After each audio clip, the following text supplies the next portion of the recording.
disuruh pendek karena... Singkat Bang.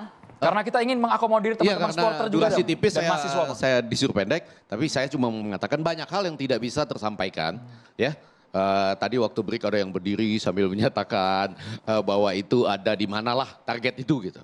Ternyata target itu ada dan bukan seperti itu yang kita dengar gitu. Nah maksud saya komunikasi itu adalah susah nih.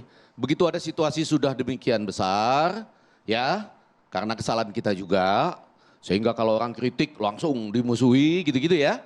Kita susah menyatakannya. Seperti salah satu contoh aja tadi Eliano kan maksud Anda kan. Yang sempat bersama kan penyusunannya untuk sampai dapat Eliano disetujui oleh pelatih kan. Lalu ada kalimat Eliano nggak layak untuk timnas gitu. Kan saya jadi bingung, itu salah siapa? Salah saya juga kah gitu. Kok bisa salah gitu? Kok nggak tampil gitu. Jadi maksud saya ini ada kesalahan komunikasi yang tidak bisa disampaikan untuk tidak misalnya membuat persoalannya menjadi lebih udah sama-sama menatap ke depan. Seharusnya transparan saja Bang ke depan. Iya, kalau itu terjadi, ini bagusnya ya bola masuk cacatan demokrasi. Artinya memang harus menjadi lebih demokratis. Nah balik ke judul. Tadi Pak, ST out, terus apa lagi tadi? Apakah Garuda akan all out? Saya mau bilang begini nih, ini memang pertaruhan nyata. Kalau 2 pertandingan lagi kita tidak menang, walaupun kita pasti pengennya menang dan terus berlanjut ya, walaupun ternyata nggak ada loh yang menargetkan masuk ke 2026 nggak ada loh. Bukan saya, bukan Anda, nggak ada loh. Tapi kalau 2 pertandingan lagi nih dalam konteks komunikasi, itu bukan konteksnya di sana Garuda all out. Bisa jadi semua yang ada di federasi all out. Karena faktanya komunikasi dan persepsi dibentuk seperti itu. Resikonya Padahal besar, kan nggak bisa begitu kan. Federasi membuat keputusan dengan segala pertimbangan. Pertaruhannya sangat besar Bang. Mempelajari evaluasi itu. Kita akan akomodir besar, Bang. Kita harus dukung itu. Mas Diki kabar ingin bertanya silakan Mas Diki. Kalau respon nih, supporter seperti apa nih? Ya, Ya, kalau ingin dengar supporter suaranya seperti apa kita tanggapan dengar? Ya, sebenarnya sih gini, untungnya kalau supporter di Indonesia ya, itu bola tuh ngasih harapan dan juga persatuan sebetulnya. Nah, kebetulan ini memang belakangan, khususnya momen terbaiknya adalah ketika Piala Asia ya. Ketika kita diloloskan oleh peringkat 3 terbaik ya saat itu.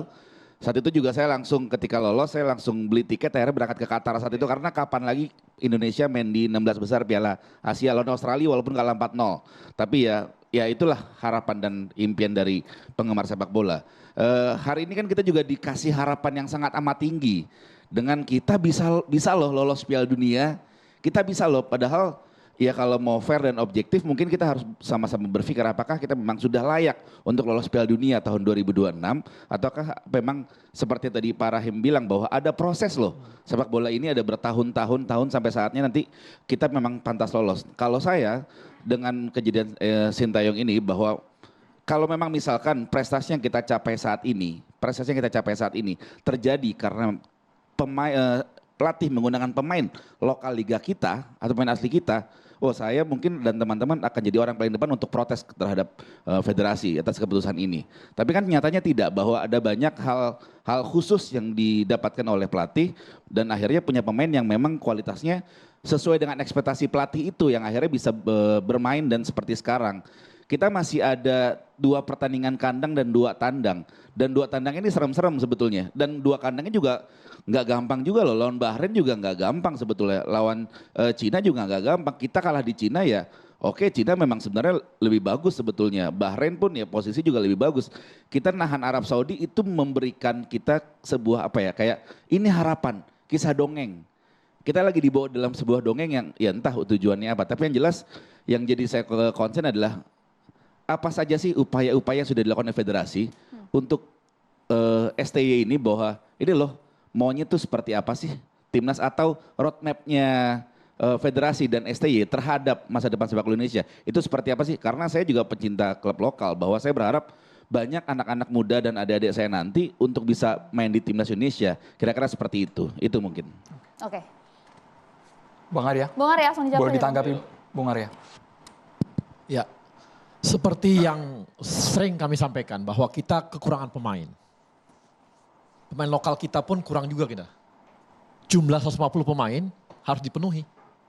mau nggak mau kita harus penuhi dan ada kesempatan yang diberikan oleh yang namanya FIFA. Bahwa kalau kakek, neneknya, anaknya masih boleh nih. Yang punya darah Indonesia. Nah, kita cari untuk memenuhi kebutuhan pemain ini. Di sisi lain, karena kita punya level-level tingkatan. Ketika kita mau masuk round 3, gitu, sebelum masuk round 3, sebenarnya kalau kita lihat pemain lokal kita dan yang ada, susah ini. Karena sebelumnya pun kita lawan Vietnam aja berat. Lawan Filipina aja kita kemarin seri di sana kan, benar gak? Di Filipina. Maka kita tambah pemain naturalisasi nih. Akhirnya menang.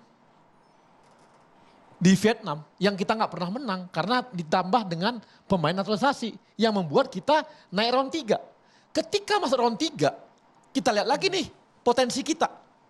Enggak ada lagi. Maka kita cari lagi lah yang berdarah Indonesia. Dan maka kita naturalisasi lagi mereka pemain diaspora ini. Masuklah mereka masuk. Nambahlah pemain kita. Sehingga kita seperti yang sekarang ini. Dan ini akan terus naik levelnya.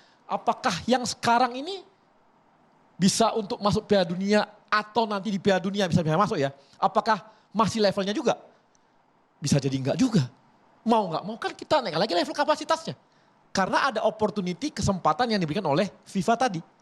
Jadi gitu Bung Diki. Tapi kalau misalnya tadi pemain lokal kita sanggup untuk bermain di situ, ya ngapain juga kita cari jauh-jauh. Tapi karena memang levelnya nggak sanggup lagi, bayangin masuk round 3 pun nggak sanggup lagi. Maka mau nggak mau diambillah pemain naturalisasi. Ditambah Bang Arya tadi ungkapan dari Pak Rahim 2 bulan itu hal yang berat banget buat ngangkat, buat nyampe. Oke. Nggak ada siapa pelatih yang bisa Bang kalau 2 bulan. Kembali lagi, ini kita harus berpikir agak beda ini.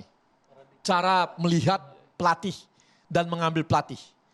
Pak Erik ini melihat pemain kita banyak adalah pemain diaspora. Dialah pemain-pemain Eropa. Ya ini berbeda nih cara berpikirnya. Oke. Kalau kita lihat head coach gitu ya. Nah kalau Pak Erik ini berpikirnya seperti di klub-klub di dunia. Jadi seperti misalnya. Nggak bisa cuma seperti Alex Ferguson. Dia kan manajer nih bos sebenarnya. Apakah dia ahli taktik? Nah dicarilah ahli taktiknya. Sama seperti sekarang. Ini pemain-pemain perlu ada satu orang yang memang dia dengerin. Coba Mbak. Itu hanya kata-kata aja. Kalau orang di Inggris bilangnya manajer.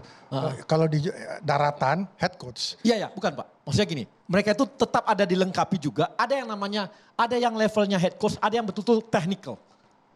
Dia head coach tapi head technical juga. Ada yang dia levelnya seperti itu. Jadi di bawahnya ada timnya. Nah, jadi Pak Erik itu melihat ini ada satu orang yang perlu ada leader yang didengarkan oleh semua pemain diaspora kita ini.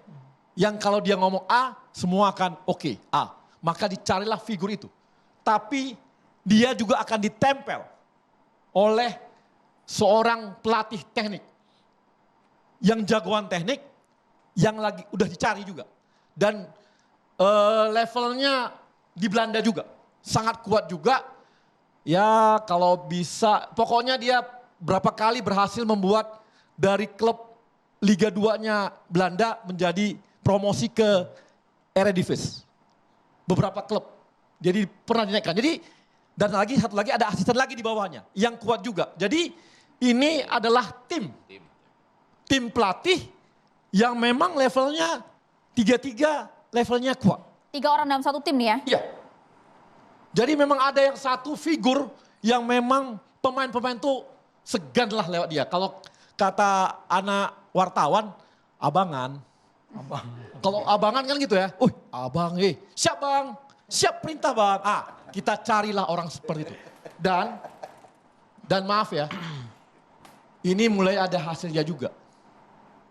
Ada beberapa pemain diaspora yang sulit kita ambil. Sekarang udah bisa dikomunikasikan oleh profil-profil ini. Karena saat ini namanya digadang-gadang kuat untuk menjadi pelatih pengganti Sintayong adalah Patrick Kluivert. Apakah betul nama yang bersangkutan, karena nama yang bersangkutan rekam jejaknya dibuka oleh netizen sesaat lagi ditanggapi. Kita harus tidak mencatat demokrasi.